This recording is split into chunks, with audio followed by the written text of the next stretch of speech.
લક્ષ્ય ન્યૂઝ, એક નજર, એક લક્ષ્ય. સુરેન્દ્રનગરની સિવિલ હોસ્પિટલમાં મૃતદેહ રઝળી પડ્યો. મૃતકના સગાનો હોબાળો. મૃતદેહને સિવિલ હોસ્પિટલમાંથી 6 કલાક સુધી રઝળવામાં આવ્યો. ડોક્ટરો દ્વારા પીએમ ન કરી દેતા મૃતદેહ રઝળી પડ્યો. ભારે રોષ ફેલાયો છે. મૃતકના સગા સ્નેહીજનોએ મચાવ્યો હોબાળો. મૃતદેહ પીએમ વગર 6 કલાક સુધી રઝળી પડે. સુરેન્દ્રનગર સિવિલ હોસ્પિટલની વધુ એક બેદરકારી દાખવનાર ડોક્ટરો પર કડક પગલાં ભરવા માંગ ઉઠવા પામી છે. બ્રિજેશ ત્રિવેદી, સુરેન્દ્રનગર. અમે રાજકોટથી આવીએ છીએ. આ જે ગુજરી ગયા ને એ અમારા વેવાઈ છે અને આ 11 વાગે એક્સપાયર થયેલ છે. પણ અહીંયા કોઈ ડૉક્ટરો કાંઈ એમ કહે છે અમારે આટલા બધા કેસ આવે છે, અમારે કોઈ, હું એક જ છું ને, ધ્યાન દેતા નથી. બરાબર, તો આ લગભગ અત્યારના 4 ને 5 થઈ છે. તો અમારે આ ડેડ બોડીનું શું કરવાનું?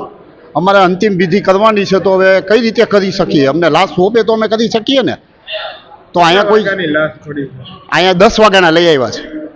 શું માંગ છે તમારી? ડોક્ટરો શું જવાબ આપે? અમારે તો સાહેબ માંગ એટલી જ છે કે અહીંયા આ સિવિલ હોસ્પિટલ ગવર્મેન્ટ છે, સરકારી છે, તો અહીંના કોઈ પગલાં કેમ લેવામાં નથી આવતા કે આ લાશો આવી રીતે અમારી બીજી રજડ છે એમ.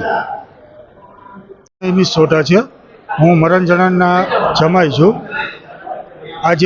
આજરોજ સવારના 9:30 વાગે બળવંતભાઈ દેવીભાઈ વાઘેલા જે મૃત્યુ પામેલ છે તેમનું પીએમ રૂમમાં 11 વાગે લઈ આવેલ છે. આજરોજ પીએમ રૂમમાં લઈ આવતા ડૉક્ટરો એવું કહે છે કે અમારી પાસે ટાઈમ નથી.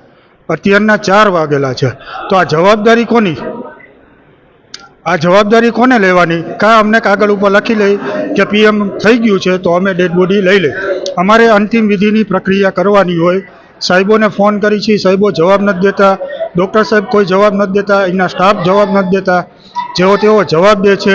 તો અમારે કોને પાસે અત્યારે જવાનું કે અમારી બોડી આમને આમ રાખવાની અત્યાર સુધી? બરાબર છે. એટલે યોગ્યપણે તમે આની કાર્યવાહી કરો એવી મારી નમ્ર અરજી છે.